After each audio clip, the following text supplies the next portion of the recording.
สวัสดีครับลูกค้าทุกท่าน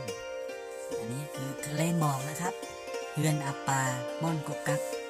สามารถมาเที่ยวรับชมทะเลหมอกได้นะครับทั้งฤดูฝน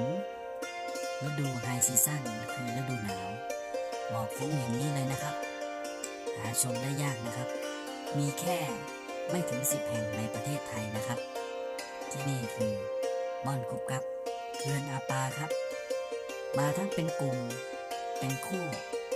หรือมาเดี่ยวก็ได้นะครับทุกอย่างพร้อมหมดในราคาเดียวครับบ๊ายบายครับ